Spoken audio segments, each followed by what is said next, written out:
আৰু ফাইনেলি আপোনালোকৰ appointment date অহাৰ লগে লগে আপোনালোকৰ জইনিং ডেটো আহি গ'ল আৰু ক'ত জইনিং কৰিব লাগিব কি কৰিব লাগিব সম্পূৰ্ণ ডিটেইলছমেণ্টৰ নটিচ মুকলি কৰিছে নহয় এখন লেটাৰহে আহিছে আৰু অসম আৰক্ষীৰ মুখ্য কাৰ্যালয়ৰ ফালৰ পৰা আৰু লেটাৰখন 27 তাৰিখে মানে পৰহি অৰ্থাৎ 27 তাৰিখে এখন বিভিন্ন জিলা মানে যিখন SP কাৰ্যালয়লৈ পঠিয়াইছে বা কমাণ্ডেণ্ট সকললৈ পঠিয়াইছে তাৰে এটা কপি মই পাইছোঁ আপোনালোকে কপিটো ইতিমধ্যে কোনো SLPB ৱেবছাইটত উপলব্ধ হোৱা নাই সেইটো এটা চব মানে নটিছে যে SLPB ৱেবছাইটত থুলমূলকৈ কিছুমানে দিয়ে আভাসটোৱে দিয়ে কিন্তু চব নটিচ তেনেকৈ মুকলি কৰি নিদিয়ে কিন্তু এখন ডাইৰেক্ট SP অফিচলৈ গৈছে বা কমাণ্ডেণ্ট অফিচলৈ গৈছে তাৰে এটা কপি মোৰ ওচৰলৈ আহিছে আৰু AB UB গ্ৰেড 3 কেনেকৈ ক'ত কি জইনিং কৰিব লাগিব গোটেইখিনি স্পষ্টকৈ লিখা আছে আপোনালোকৰ থুলমূলকৈ মই দেখাই যাম নটিচখন আৰু এখন কোনো ভাইৰেল নটিচ মানে কি কয় এইটো ফেক নটিচ নহয় এখন ৰিয়েল নটিচে হয় আপোনালোকে গম পায় যিহেতু 3 তাৰিখে এপইণ্টমেণ্ট দিব আৰু এই 3 তাৰিখে এপইণ্টমেণ্ট দিয়া আগ ধৰি পিনি গোটেই কথাখিনি লিখা আছে আৰু আপোনালোকৰ এপইণ্টমেণ্ট দিব সৰুসজাই ST ডিডেমত 3 তাৰিখে আৰু আপোনালোকৰ জইনিং হ'ব যিসকল AB আছে AB সকলৰ জইনিং হ'ব আপোনালোকৰ ABখিনি জইনিং হ'ব আপোনালোকৰ প্ৰায় 10 তাৰিখে আৰু যিসকল T ট্ৰাইবেল আছে তেওঁলোকৰো জইনিং হ'ব 15 তাৰিখে আৰু ধুনীয়াকৈ নটিচখন লিখা আছে মই থুলমূলকৈ কথা কেইটা মানে আপোনালোকক দেখাম গোটেই নটিচখন আপোনালোকক দেখাই নিদিওঁ অলৰেডি এখন নটিচ ডিষ্ট্ৰিক্টলৈ গ'লে আপোনালোকে অলৰেডি বহুতে মানে ফোন কৰিলেই ডিষ্ট্ৰিক্টৰ ফালৰ পৰা আৰু গেট 3 যিখিনি আছে গোটেই ল'ৰাখিনিক ক'লেই ক'ত কেনেকৈ কি জইনিং কৰিব লাগিব তাৰপিছতে এখন আমাৰ যিসকল SP আছে SP অফিচৰ ফালৰ পৰা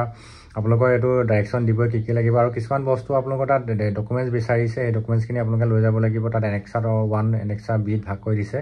লগতে কি ডকুমেণ্টছ লাগিব কি লাগিব এইবিলাক ধুনীয়াকৈ তাত লিখা আছে আপোনালোকৰ বয়সৰ প্ৰমাণপত্ৰ লাগিব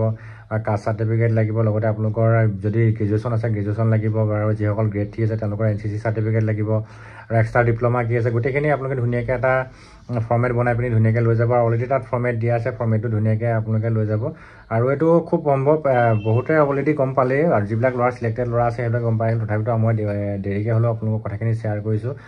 ময়ো ভাবিছিলোঁ জানুৱাৰী মানতে আপোনালোকৰ এপইণ্টমেণ্ট বা জইনিং হ'ব বুলি কিন্তু ফাইনেলি আপোনালোকৰ যি জইনিং আছে জইনিং ডিচেম্বৰতে দিছে তাকো 10 তাৰিখে দিছে আৰু গোটেই কামখিনি আপোনালোকৰ 6 তাৰিখে ফৰ্মেলিটি কৰিবলৈ কৈছে 6 তাৰিখে আৰু দৰমহা পাতি কি আছে চব লিখা আছে থুলমূলকৈ মই আপোনালোকক নটিচখন অলপ দেখাই দিছোঁ আছাম পুলিচ হেডকোৱাৰ্টাৰ গুৱাহাটী এইটো দেখিছে ধুনীয়াকৈ তাত লিখা আছে আপোনালোকৰ district commissioner police Assam Guwahati the superintendent of police district commandant all battalion গোটেই ধুনীয়াকৈ লিখা আছে joining instruction of new appointment ইয়াত আপোনালোকৰ ধুনীয়াকৈ লিখা আছে এইটো কলম আপোনালোকে নিশ্চয় দেখিছে এইটো লিখা আছে আপোনালোকৰ এইটো সৰুসজাই ষ্টেডিয়াম অন ফলোয়িং ডেটছ আপোনালোকৰ 3 তাৰিখে এপইণ্টমেণ্ট দিব তাৰপিছত 8 তাৰিখে দিব T ট্ৰাইবেলৰখিনি 8 তাৰিখে দিব তাৰপিছতে ইয়াত আপোনালোকৰ এইখিনি যিখিনি মানে AB কেণ্ডিডেটখিনি আৰু গ্ৰেড 3 কেণ্ডিডেটখিনি ধুনীয়াকৈ ইয়াত লিখা আছে আপোনালোকৰ 2124টা AB কেণ্ডিডেটৰ ইয়াত এপইণ্টমেণ্ট কথা লিখা আছে আৰু বাকী T ট্ৰাইবেলৰ 48টা লিখা আছে ধুনীয়াকৈ তাৰপিছতে আপোনালোকৰ এটা কথা লিখা আছে যে আপোনালোকৰ all selected candidate express those selected under TNXT Guardian Tribe quota will report at Police Reserve of their home districts 6/12/2025 তাৰিখে আপোনালোকে এটা ৰিপৰ্ট কৰিব লাগিব ৰিজাৰ্ভ অফিচৰ নিজৰ ডিষ্ট্ৰিক্টৰ তাত আপোনালোকৰ গোটেইখিনি মেনশ্যন আছে আপোনালোকৰ নামৰ এগেইনষ্টে তাৰপিছতে আপোনালোকৰ আৰু যিখিনি T ট্ৰাইবেলৰ আছে তেওঁলোকক 11 তাৰিখে কৈছে আৰু আপোনালোকৰ যিটো জইনিং আছে এইটো জইনিংটো আপোনালোকৰ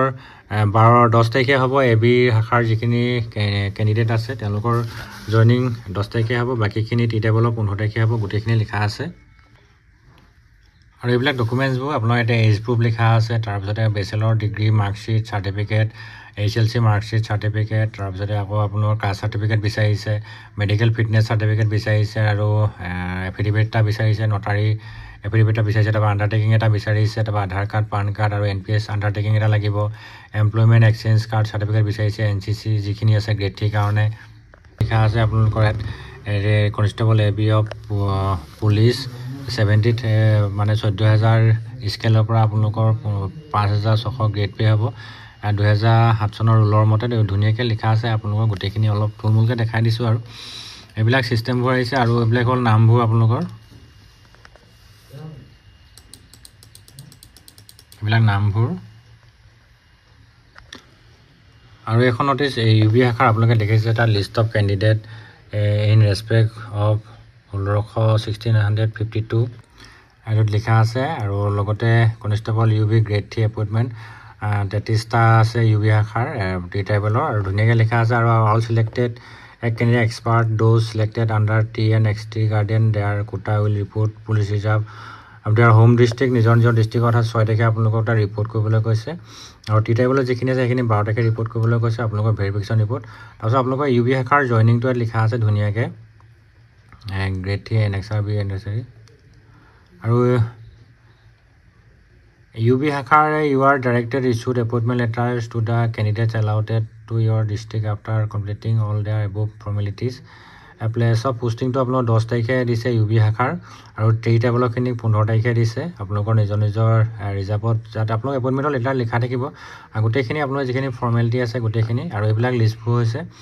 তো ফাইনেলি আপোনালোকে অপেক্ষা অন্ত ভাল খবৰ আহি গ'ল যে আপোনালোকৰ জইনিং ডেটো আহি গ'ল 3 তাৰিখে যেতিয়া এপইণ্টমেণ্ট লেটাৰ ল'ব তেতিয়া আপোনালোকৰ তাত এপইণ্টমেণ্ট লেটাৰ ধুনীয়াকৈ স্পষ্টকৈ লিখা থাকিব কি লাগিব কি নালাগিব আপুনি চিন্তা কৰিবলগীয়া একো নাই আৰু এইবিলাক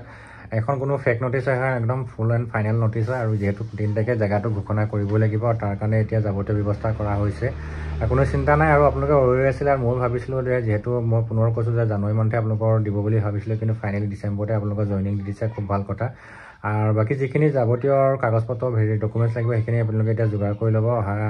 এইকেইদিনতে যিমানখিনি বস্তু আণ্ডাৰটেকিং হওক বা কোৰ্ট এফিডেভিট হওক ধুনীয়াকৈ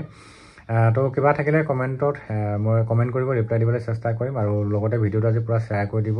লগতে যিসকলে মোৰ চেনেলটো ফাৰ্ষ্ট টাইম ভিজিট কৰিছে চেনেলটো ছাবস্ক্ৰাইব কৰি ৰাখিব ভিডিঅ' ভাল লাগিব শ্বেয়াৰ কৰিব আৰু আজিলৈ ৰাখিছোঁ একদম ৰাতি আপোনালোকৰ কাৰণে খবৰটো আগবঢ়াইছোঁ তো সকলো ভালে থাকক ধন্যবাদ